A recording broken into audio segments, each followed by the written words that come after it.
परिशिष्ट। भगवत गीता की रचना का समय। विद्वानों के अलग अलग विचार।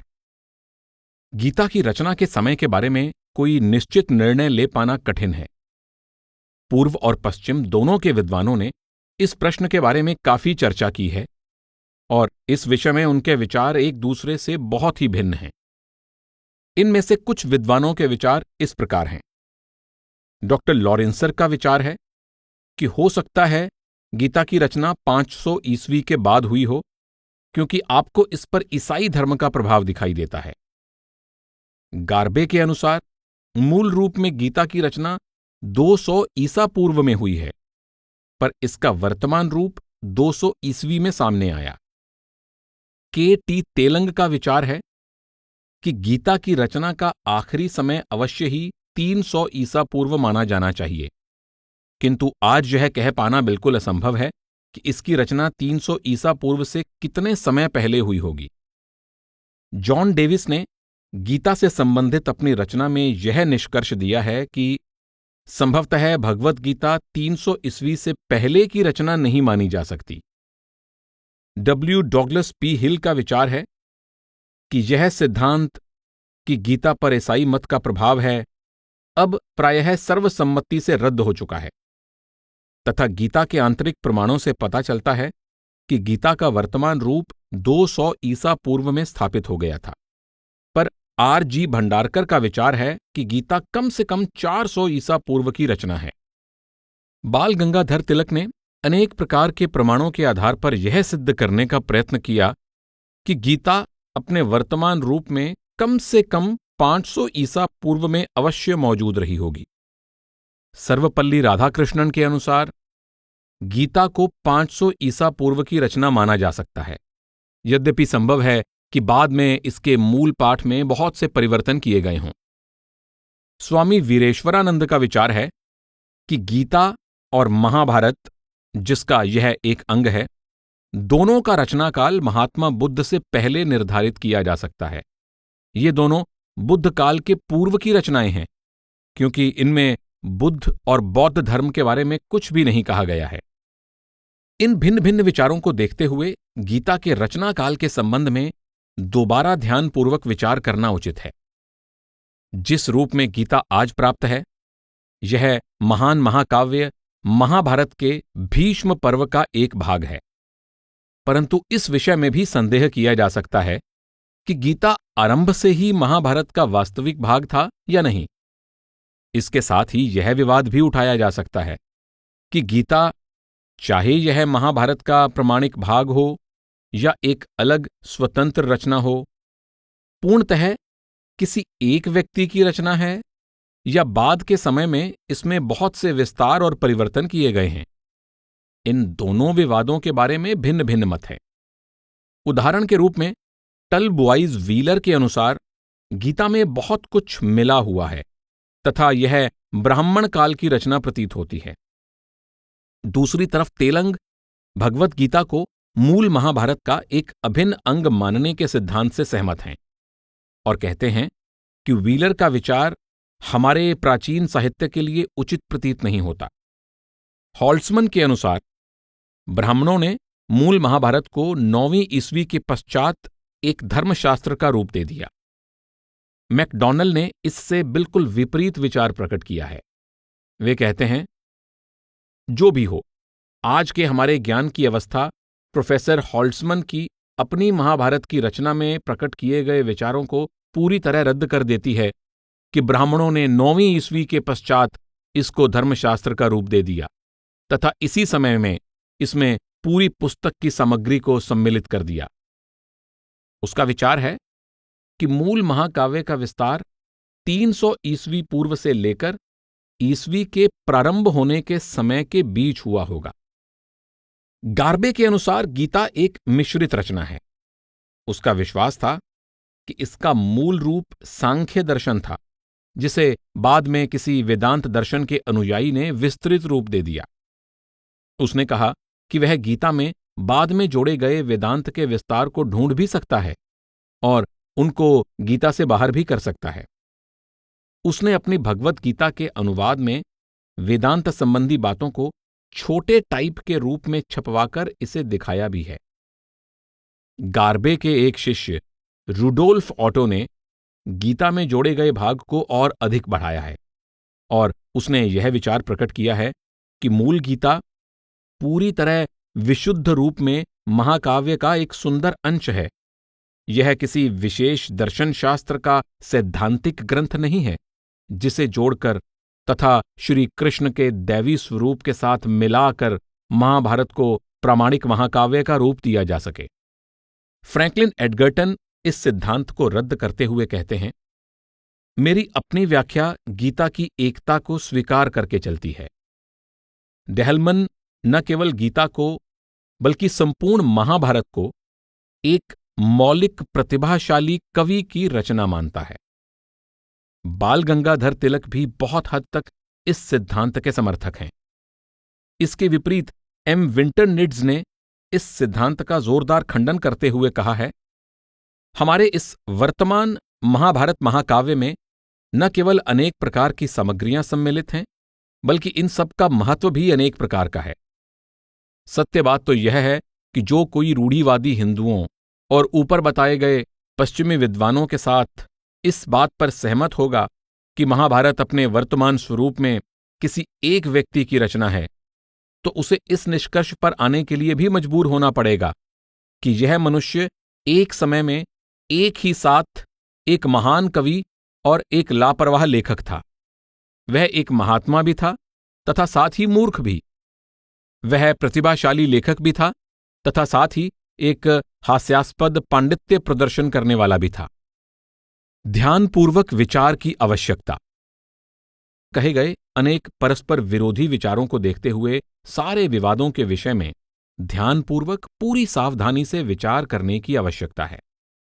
यह सारा विवाद बहुत उलझन भरा है, इसलिए हम सही रूप में और स्पष्टता के साथ इसे समझने के लिए इसको 3 भागों में बांटकर एक एक करके इन 3 प्रश्नों के उत्तर देने का प्रयत्न करेंगे।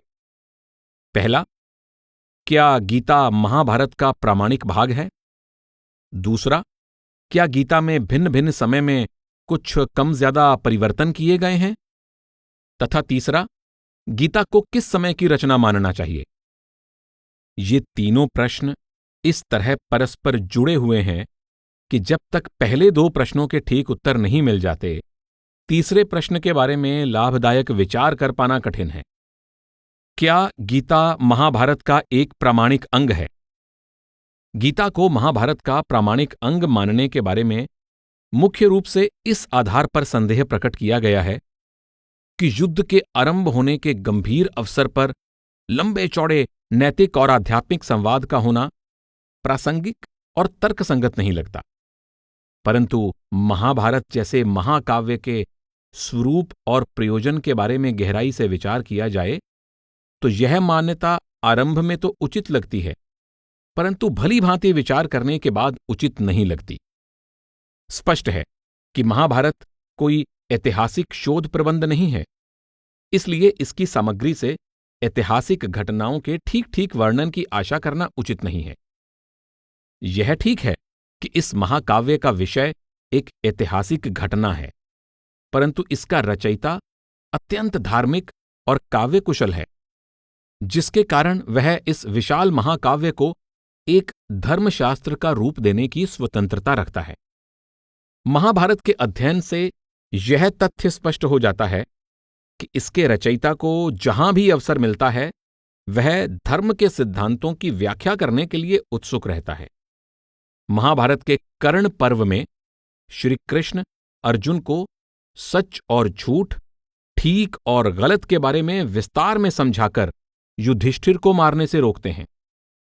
इसी प्रकार तुलाधार और जाजली के संवाद में तुलाधार फेरी लगाने वाले के पक्ष में दलीलें देकर उसके रोजगार को ठीक साबित करने का यत्न करता है। स्थान स्थान पर उल्लेख होने से यह सच्चाई स्पष्ट रूप से सामने आ जाती है कि लेखक इस बात के लिए उत्सुक है कि वह जहां तक हो सके, जितने अच्छे ढंग से हो सके, स्वधर्म अर्थात अपने कर्तव्य के पालन के पक्ष में मुख्य रूप से अपने विचार प्रकट करे। यह कहना व्यर्थ है कि उसके पास महान युद्ध के आरंभ होने के गंभीर अवसर के मुकाबले किसी अन्य अवसर पर अपना उपदेश इतने प्रभावी ढंग से प्रस्तुत कर पाना संभव नहीं था, क्योंकि इस शोकपूर्ण अवसर पर अर्जुन अपने ही मित्रों, संबंधियों, बुजुर्गों और गुरुजनों के विरुद्ध युद्ध करने के लिए खड़ा है। निश्चय ही यह बहुत गंभीर स्थिति है जिसमें कर्तव्य निर्धारण की मांग करना उचित है। इसलिए लेखक द्वारा इस प्रसंग में धर्म और अधर्म के बारे में विस्तारपूर्वक चर्चा करना उचित प्रतीत होता है। लेखक इस चर्चा को केंद्रीय विषय वस्तु अर्थात महाकाव्य के महायुद्ध के साथ जोड़कर नैतिक और आध्यात्मिक विचारों को प्रकट करने के लिए उचित स्थान निर्धारित कर लेता है, क्योंकि इन शिक्षाप्रद विचारों को अगर किसी अन्य प्रसंग में प्रकट किया जाता तो संभव है कि लोगों का इनकी ओर ध्यान ही नहीं जाता।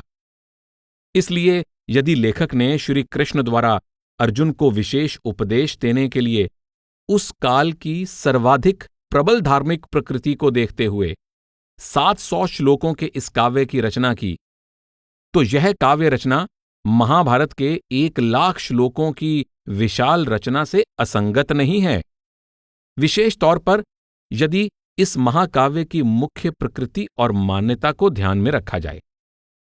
ई सेनार्ट ने ठीक कहा है कि गीता में जिस सिद्धांत का उपदेश दिया गया है वही थोड़ा बहुत विकसित रूप में महाभारत में अन्य 20 स्थानों में दिखाई देता है, तथा वास्तव में यही सिद्धांत अंततः समस्त महाकाव्य का प्रेरणा स्रोत है, तथा इसी सिद्धांत का निश्चित रूप में उस काल में प्रभाव दिखाई देता है। इसके अतिरिक्त महाभारत में कई स्थानों पर गीता के बारे में ऐसे कई उल्लेख मिलते हैं जिनसे स्पष्ट रूप से यह पता चलता है कि महाभारत की रचना के समय से ही गीता इसका प्रामाणिक भाग रही है। गीता के बारे में सबसे पहला उल्लेख आदि पर्व के आरंभ में ही प्राप्त होता है, जब इसके दूसरे अध्याय में विषयों की दोबारा से गिनती की गई है। इसी तरह 18 पर्वों के अध्यायों और श्लोकों की गिनती करने पर पता चलता है कि भीष्म पर्व में वर्णित गीता का स्पष्ट संकेत है।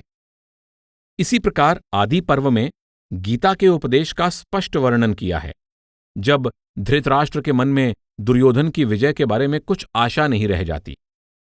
इसी तरह शांति पर्व में वैशंपायन ने जनमेज्य को भागवत धर्म की परंपरा के बारे में बताया है कि इस धर्म को नारायण ने सीधा नारद के समक्ष प्रकट किया था, तथा उसी धर्म का ही सार हरि गीता में प्रकट किया गया है, जो भगवत गीता का ही एक अन्य नाम है। इसी प्रकार इसी पर्व के ही एक अन्य अध्याय में गीता के बारे में स्पष्ट उल्लेख मिलता है। इसके अलावा इसी अध्याय के श्लोक 53 में दोबारा गीता के बारे में उल्लेख मिलता है। इसके पश्चात अश्वमेध पर्व में जब युधिष्ठिर राज सिंहासन पर विराजमान हो जाता है तथा सारा विवाद समाप्त हो जाता है, तब श्री कृष्ण द्वारका जाने की अपनी इच्छा प्रकट करते हैं।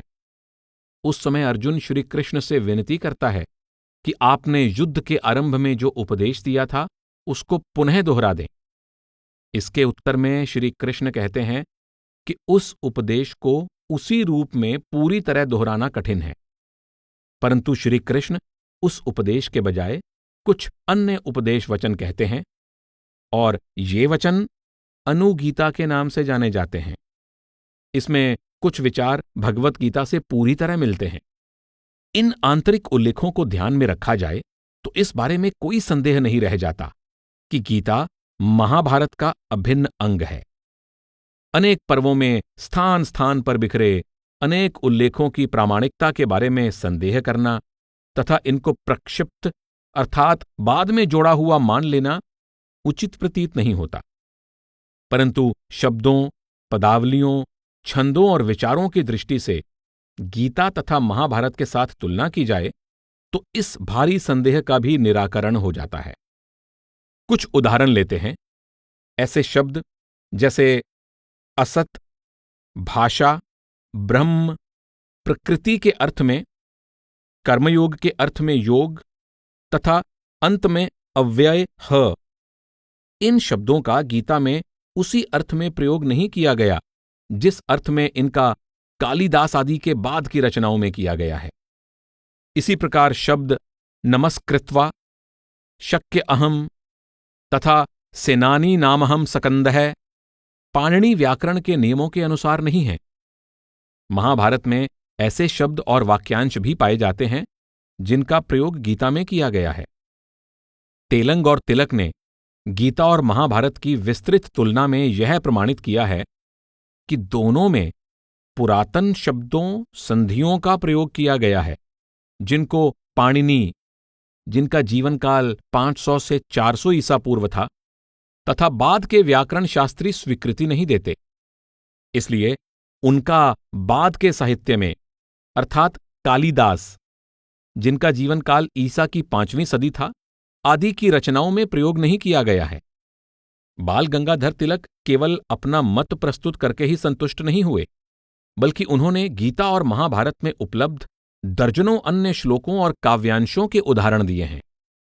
ये उदाहरण गीता और महाभारत के एक आध अध्यायों तक सीमित नहीं हैं, बल्कि दोनों के लगभग पूर्ण पाठ से लिए गए हैं। इसलिए न तो गीता के लिए महाभारत के विस्तृत पाठ के इतने अध्यायों में से इतने अधिक श्लोकों की नकल कर पाना संभव था, और न ही महाभारत के लिए गीता के लगभग प्रत्येक अध्याय में से इतने श्लोक लेकर उनको भिन्न भिन्न पर्वों में मिला देना संभव था। इससे प्रमाणित हो जाता है कि गीता महाभारत का मौलिक अंग है। इस तर्क को ध्यान में रखा जाए तो गीता और महाभारत दोनों के पाठ में एक दूसरे के साथ बहुत सहमति दिखाई देती है। महाभारत के शांति पर्व अध्याय 346 श्लोक 10 से स्पष्ट रूप से पता चलता है कि गीता में नारायणीय उपाख्यान अर्थात भागवत धर्म के अंश सम्मिलित हैं। महाभारत और गीता दोनों में प्रकट किए गए भागवत धर्म से संबंधित इन विचारों में समानता है कि दुनिया का त्याग उचित नहीं है तथा प्रत्येक व्यक्ति को अपने कर्तव्य यानी स्वधर्म का पालन करते हुए संसार चक्र की व्यवस्था के कार्य में योगदान देना चाहिए, और धर्मनिष्ठ व्यक्ति 4 प्रकार के होते हैं। गीता और महाभारत दोनों में धार्मिक परंपरा के चलते रहने का वर्णन समान है। दोनों में इस परंपरा के परमात्मा से विवस्वान और फिर मनु और इक्ष्वाकु तक पहुंचने का वर्णन है। गीता के दार्शनिक उपदेश भी महाभारत के सनत सुजातीय याज्ञवल्क्य जनक संवाद तथा अनुगीता से मेल खाते हैं। इसके अतिरिक्त जिस प्रकार गीता में पुरुष और 25 तत्वों की प्रकृति से परे एक सर्वोपरि नियम स्वीकार किया गया है, उसी प्रकार वशिष्ठ तथा कराल जनक के और याज्ञवल्क्य तथा जनक के संवाद में भी इस नियम को स्वीकार किया गया है। दार्शनिक विचारों की इन समानताओं के अतिरिक्त दोनों में और भी बहुत सी समानताएं पाई जाती हैं। उदाहरण के तौर पर दुर्योधन द्वारा द्रोणाचार्य के सामने वर्णन किए गए दोनों सेनाओं के वर्णन तथा महाभारत के भीष्म पर्व के अध्याय 51 में किए गए दोनों सेनाओं के वर्णन में समानता है। इसके साथ ही गीता के पहले अध्याय के मध्य भाग में अर्जुन की निराशा तथा महाभारत के शांति पर्व के आरंभ में युधिष्ठिर की व्यथा का वर्णन समान है।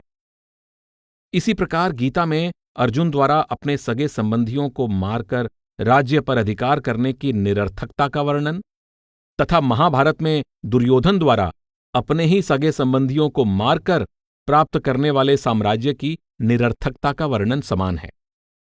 इसके अतिरिक्त बुद्धि योग और कर्म योग के जिन 2 मार्गों का गीता में उपदेश है, उनका महाभारत में भी उल्लेख मिलता है। जिस विराट स्वरूप को श्री कृष्ण ने गीता के अध्याय 11 में दिखाया है, उसी प्रकार कुछ छोटे पैमाने पर आपने महाभारत में कई अवसरों पर उस स्वरूप को दिखाया है। उदाहरण के तौर पर जब दुर्योधन ने श्री कृष्ण को बंदी बनाने का यत्न किया, हालांकि वह उसके दरबार में समझौते का प्रस्ताव लेकर आए थे, जब श्री कृष्ण महाभारत के महान युद्ध के पश्चात द्वारका वापस जा रहे थे, तब उन्होंने उत्तंक को वही रूप दिखाया, नारद के सामने नारायण के रूप में प्रकट हुए तथा परशुराम के सामने राम के रूप में प्रकट हुए। गीता के अध्याय 14 और 15 में 3 गुणों की प्रकृति और कार्य के बारे में किया गया वर्णन और अनुगीता तथा महाभारत के अन्य स्थानों पर किए गए वर्णन समान हैं। जिस प्रकार गीता में मार्गशीर्ष को उत्तम मास कहा गया है, इसी तरह महाभारत में भी इस मास को प्राथमिकता दी गई है। सारे महाभारत में स्थान स्थान पर ऐसे काव्यांश मिलते हैं जो गीता की याद दिलाते हैं। ऐसी समानताओं को देखते हुए कोई संदेह की गुंजाइश नहीं रहती कि गीता महाभारत का ही अभिन्न अंग है। इस प्रकार महाभारत में गीता के बहुत से स्पष्ट उल्लेखों और दोनों में शब्दों, भाषा, काव्य रचना और विचारों की समानताओं को देखते हुए लोग इस निर्णय पर पहुंच जाते हैं कि गीता न केवल आरंभ से ही महाभारत का प्रमाणिक अंग रही है, बल्कि उसमें एक भी अंश बाद में नहीं जोड़ा गया है। क्या गीता प्रक्षेपों और परिवर्तनों की क्रमिक अवस्था से गुजरी है? दूसरा प्रश्न यह है कि गीता अपनी रचना के समय से निरंतर एक ही रूप में रही है या बाद के समय में इसमें कुछ जोड़ा है और परिवर्तन किए गए हैं। महाभारत में प्राप्त उल्लेखों से स्पष्ट हो जाता है कि गीता भी आरंभ में वही नहीं रही होगी जिसका यह एक अभिन्न अंग है, और जिस रूप में आज महाभारत प्राप्त है, स्पष्ट है कि उसके विकास की 3 अवस्थाएं रही हैं। आरंभ में इसको जय कहा जाता था, जिसका संबंध पांडवों की जीत से था। इसके पश्चात इसका उनके संघर्ष सहित भरतवंश के राजाओं के वृत्तांत के रूप में विस्तार कर दिया होगा, जिससे इसको भारत कहा जाने लगा। अंत में इसने महाभारत का वर्तमान रूप धारण कर लिया, जिसमें भरतवंश से संबंधित भिन्न भिन्न उपकथाएं और महायुद्ध सहित उनके जीवन से संबंधित बहुत सी घटनाएं सम्मिलित कर दी गईं।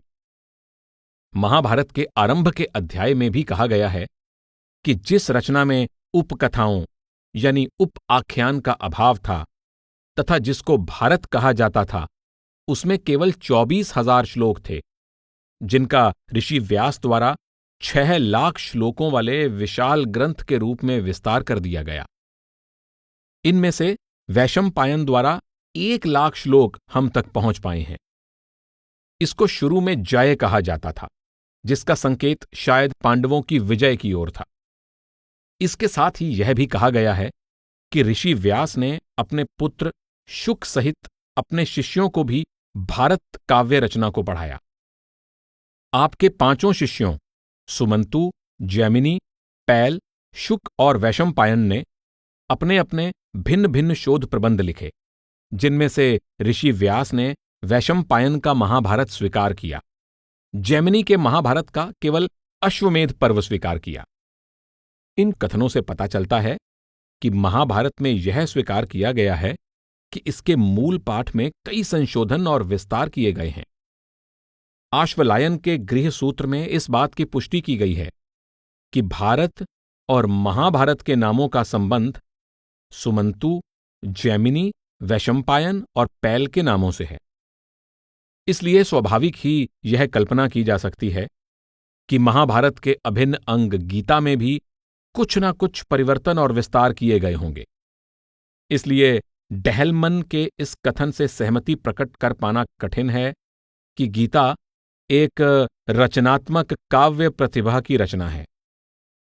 इसके साथ ही जब तक सहायक प्रमाण नहीं मिलते, यह कहना भी जल्दबाजी में कही गई अप्रामाणिक बात होगी कि गीता में भी समान रूप से परिवर्तन किए गए हैं। मूल विषय से मिलती और परस्पर जुड़ी हुई बहुत सी कथाएं और उपकथाएं आसानी से मूल पाठ में सम्मिलित की जा सकती हैं, परंतु गीता जैसी उपदेशमयी रचना में इस तरह का विस्तार किए जाने की गुंजाइश दिखाई नहीं देती। इसलिए यदि गीता में कुछ विस्तार और कुछ मिलाया भी गया होगा, तो वह अधिकतर भावों के विस्तार या व्याख्या तक सीमित होंगे। निश्चय ही सारा विवाद कल्पना और अनुमान से जुड़ा हुआ है। यह बात नहीं भूलनी चाहिए कि महाभारत के दूसरे अधिकतर ऐतिहासिक और अर्ध ऐतिहासिक भागों के विपरीत गीता एक विशेष उपदेश के उद्देश्य की पूर्ति के लिए लिखी गई है। यह बात महत्वपूर्ण है कि गीता में इसके वर्तमान पाठ से अलग कोई ऐसा पाठ प्राप्त नहीं है जो इस पाठ से बहुत अलग हो। भारत में बहुत लंबे समय से गीता को कंठस्थ करने की परंपरा रही है, अतः इसके किसी भाग में कोई विलय कर पाना संभव नहीं था। इसके अतिरिक्त जिस प्रामाणिकता के साथ एक प्राचीन रचना ब्रह्मसूत्र में गीता का उदाहरण दिया गया है, उससे इस भाव की पुष्टि होती है कि जब ब्रह्मसूत्र की रचना हुई उस समय तक गीता प्रामाणिकता स्थापित कर चुकी थी। पौराणिक काल में भगवत गीता के आदर्श पर बहुत सी गीताओं की रचना की गई, जिनसे इस तथ्य की पुष्टि होती है कि उस काल तक पहुंचते पहुंचते गीता इतना अधिक सम्मान और इतनी प्रामाणिकता प्राप्त कर चुकी थी कि इसका अनुसरण करने की परंपरा आरंभ हो गई। यदि यह मान लिया जाए कि इस प्रकार का सम्मान और प्रामाणिकता प्राप्त करने के लिए कुछ सदियां लग गई होंगी, तो इससे यही जानकारी मिलती है कि गीता की नकल में लिखी गई रचनाओं से कई 100 वर्ष पहले गीता अपना रूप धारण कर चुकी होगी। इस तथ्य की इस बात से भी पुष्टि होती है कि वेदांत के भिन्न भिन्न संप्रदायों के व्याख्याकारों ने अपने अपने संप्रदायों की प्रामाणिकता स्थापित करने के लिए गीता की व्याख्याओं द्वारा यह सिद्ध करने का यत्न किया कि उनके संप्रदायों के सिद्धांत भगवत गीता से मेल खाते हैं। इसलिए यह विश्वास करना उचित प्रतीत होता है कि चाहे गीता में कुछ विस्तार करने या जोड़े जाने की संभावना को पूरी तरह रद्द नहीं किया जा सकता, परंतु इसमें अधिक परिवर्तन नहीं किए गए जो इसके मूल पाठ में बहुत अधिक परिवर्तन का कारण बन सकते। इसलिए यह कल्पना करना स्वाभाविक प्रतीत होता है कि भारत के महाभारत के रूप में विकसित होने के समय ही गीता ने अपना वर्तमान रूप धारण कर लिया था और यह उस समय से इसी रूप में चलती आ रही है। इस चर्चा के बावजूद यह याद रखना जरूरी है कि बहुत से विद्वानों ने इस मत का विरोध किया है, यह सिद्ध करते हुए कि गीता एक ही सिद्धांत की व्याख्या नहीं है। कुछ लेखकों ने अपने अपने ढंग अपनाकर इस अनुमान की पुष्टि करने का यत्न किया है। हॉपकिंस का अनुमान है कि कई सदियों से कई लेखक इसकी रचना में लगे रहे होंगे। वह कहता है, यह दिव्य गीत यानी परमात्मा का गीत इस समय पुराने वैष्णवी रूप का ही रूपांतर है तथा यह आरंभ में सांप्रदायिक रचना नहीं थी। शायद यह उपनिषदों के पिछले काल की रचना हो। ए हॉल्ट्समन ने भी इस अनुमान पर बल दिया है कि हो सकता है भगवत गीता की पुनः रचना की गई हो। उसका विचार है कि वर्तमान गीता किसी सर्वदेववादी काव्य का संशोधित रूप हो सकता है। गार्बे का विचार है कि मूल गीता की रचना सांख्य योग की छोटे आकार की किसी आस्थावादी रचना के आधार पर ईसा पूर्व की 2री सदी में हुई होगी और उपनिषदों में विश्वास रखने वाले अद्वैतवादियों ने इसको अपने विचारों के अनुसार ढाल लिया। उसका मत है कि आस्थावादी और अद्वैतवादी दोनों सिद्धांत एक दूसरे में घुले मिले हैं और एक दूसरे का अनुसरण करते हैं। कहीं कहीं ये आपस में बिल्कुल नहीं जुड़े हुए तथा कई स्थानों पर थोड़ा थोड़ा जुड़े हुए हैं। इसलिए यह विचार करना आवश्यक है कि ऐसे विचार तर्कसंगत हैं अथवा नहीं। इन लेखकों के अनुमानों का मूल आधार यह सोचना है कि किसी एक रचना में सांख्य, योग और वेदांत के परस्पर विरोधी दार्शनिक तत्वों को इकट्ठा कर पाना संभव नहीं, जिस प्रकार की गीता में किया गया है।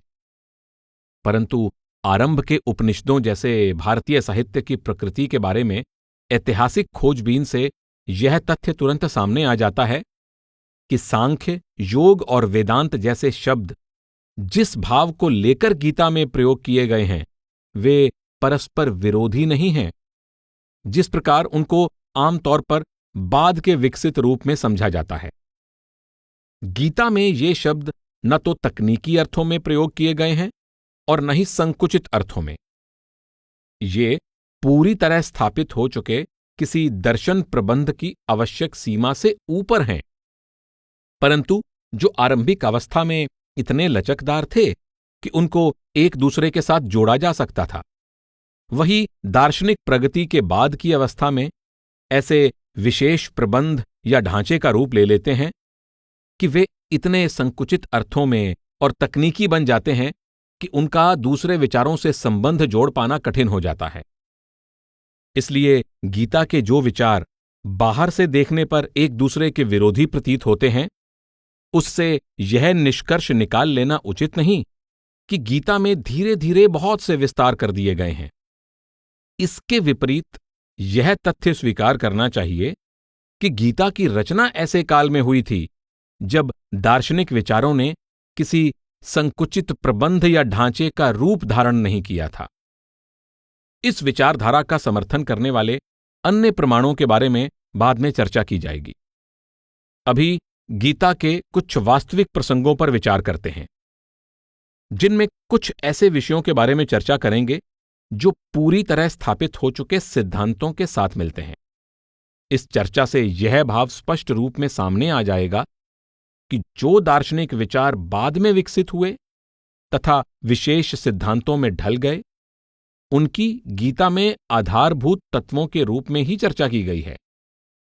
उदाहरण के लिए गीता के 6 अध्याय में अर्जुन श्री कृष्ण से पूछते हैं कि मन निश्चय ही अस्थिर, चंचल, शक्तिशाली और मुंहजोर है, उसको किस तरह वश में कर सकते हैं? क्योंकि योग में सिद्धि के लिए मन को वश में करना आवश्यक माना गया है।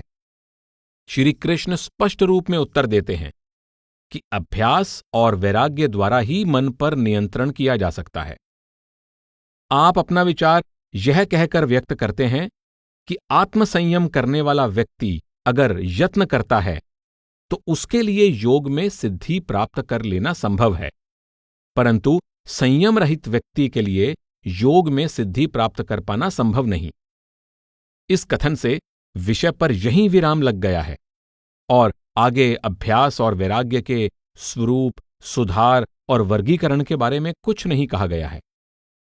यह संक्षिप्त वर्णन पतंजलि के योग सूत्र से बिल्कुल भिन्न है।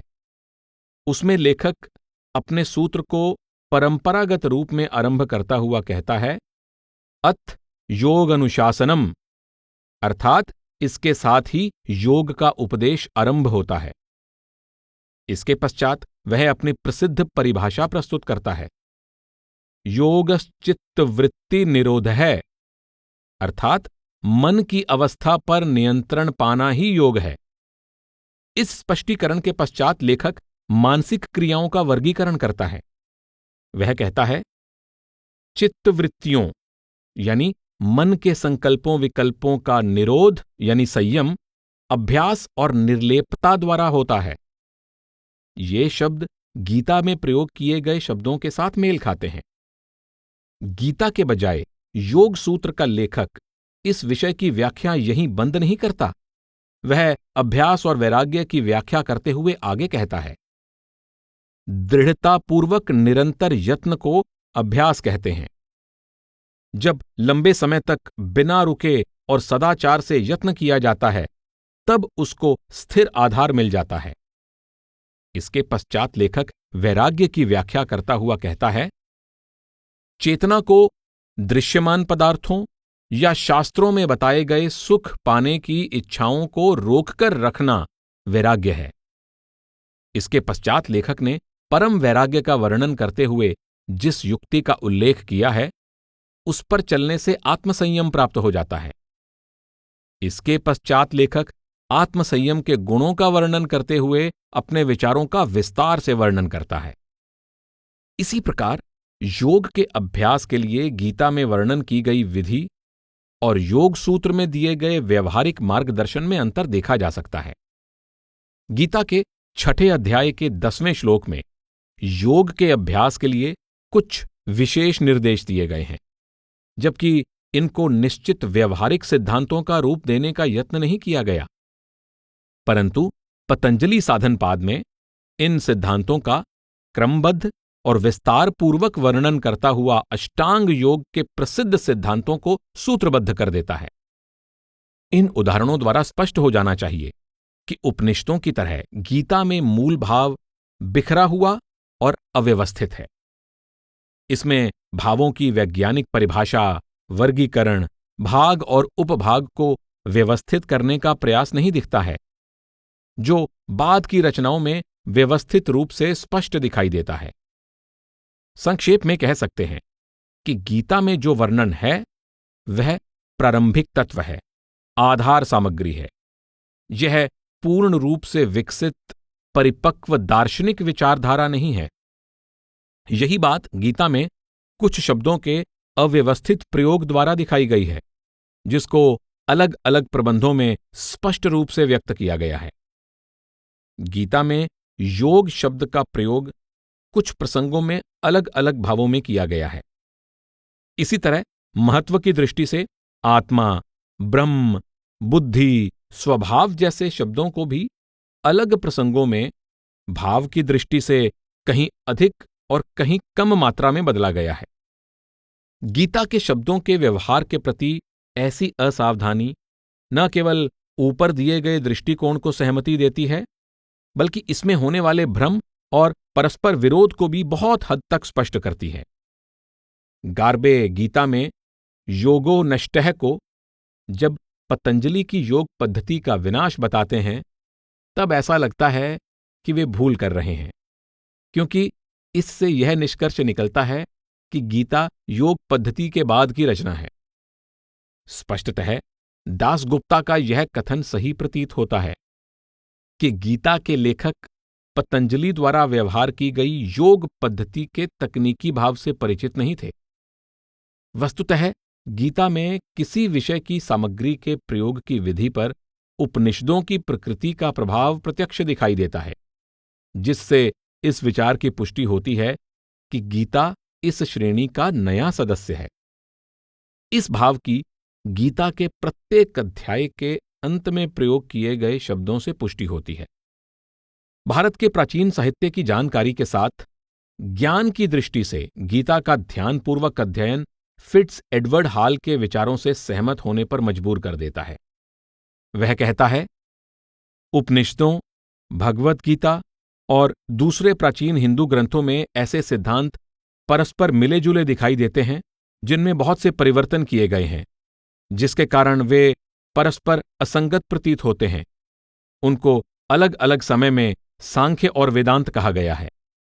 ध्यान दें, इसका भाव है कि जिस तरह उपनिषदों और दूसरे प्राचीन ग्रंथों में भाव उलट पुलट और असंगत है, उसी तरह गीता में है। अलग अलग संकल्पों, सिद्धांतों और विचारों ने बहुत लंबे समय के बाद निश्चित पद्धति का रूप धारण किया। दासगुप्ता ने भी यही मत प्रकट किए हैं। वह कहता है, संभवतः गीता की रचना ऐसे समय में हुई जब दार्शनिक भावों ने निश्चित पद्धति का स्पष्ट रूप धारण नहीं किया था, तथा जब विशेष दार्शनिक सूक्ष्मताओं, विद्वत्तापूर्ण वाद विवाद, विचारों के निर्देशों की परंपरा आरंभ नहीं हुई थी। इसलिए प्राप्त तथ्यों और अन्य हालात को देखते हुए दूसरे प्रश्न के बारे में यह निष्कर्ष निकाला जा सकता है कि इस बात की बहुत अधिक संभावना है कि गीता की रचना मूल रूप में भारत ग्रंथ के साथ ही हुई थी, तथा मूल रचना के इस भाग का बाद में महाभारत के विस्तार के साथ ही विस्तार हुआ। गीता को आरंभ में भारत या महाभारत का अंग होने की बात कुछ सीमा तक संभव इसलिए कही गई है क्योंकि जब विवाद रहित लिखित प्रमाण नहीं मिलते, इसके बारे में पूर्ण रूप में कुछ कह सकना संभव नहीं। निश्चय ही यह अपनी आरंभिक अवस्था में अनिश्चित काल तक अनेक हाथों में से गुजरी होगी, और संभव है कि उस दौरान इसमें विस्तार और परिवर्तन कर दिए गए हों। परंतु यह नहीं भूलना चाहिए कि एक बार धार्मिक रचना के रूप में इसका विस्तार हो जाने के बाद इसको हिंदुओं की नजरों में पूजनीय धर्मग्रंथ के रूप में मान्यता प्राप्त हुई, क्योंकि इसको भगवान का प्रवचन माना जाता था, जिसके कारण यह महाभारत के समय की परीक्षाओं और चुनौतियों का अधिक दृढ़ता से मुकाबला करने के लिए समर्थ हो गई। गार्बे, हॉल्ट्जमन और हॉपकिंस जैसे लेखक जो यह दावा करते हैं कि गीता में बाद में कई परिवर्तन किए गए और इसका विस्तार हुआ, वे इस तथ्य को स्वीकार करते हैं कि गीता का संबंध ऐसे परिवर्तन किए जाने वाली अवस्था से है। वे यह भी सोचते हैं कि जिस परिशोधित रूप में आज गीता हमारे सामने है, यह महाभारत की प्राचीन घटनाओं में उसी रूप में है। गीता को मौखिक रूप से याद करने की प्राचीन परंपरा ने गीता के मूल पाठ को परिवर्तन और मिथ्यावादियों से बहुत हद तक बचाए रखा होगा। इसलिए हमें निष्कर्ष रूप से यह कहना उचित प्रतीत होता है कि महाभारत में विस्तार कर दिए जाने के बावजूद गीता परिवर्तनों और मिलावट से लगभग मुक्त रही है। ध्यान दें, महाभारत के आधार पर, स्वतंत्र प्रमाणों के आधार पर और ब्रह्म सूत्र की तिथि के आधार पर गीता के रचनाकाल संबंधित जानकारी भगवत गीता सार संदेश पुस्तक के पृष्ठ 520 से 535 पर विस्तार पूर्वक दी गई है। यह सुनने की अपेक्षा पढ़ने का विषय है। विनती की जाती है कि इच्छुक श्रोतागण इसे पढ़कर इस जानकारी से लाभ उठा सकते हैं। राधास्वामी सत्संग ब्यास की पुस्तक भगवत गीता सार संदेश का समापन। ऑडियो कॉपीराइट 2023 राधास्वामी सत्संग ब्यास, सर्वाधिकार सुरक्षित।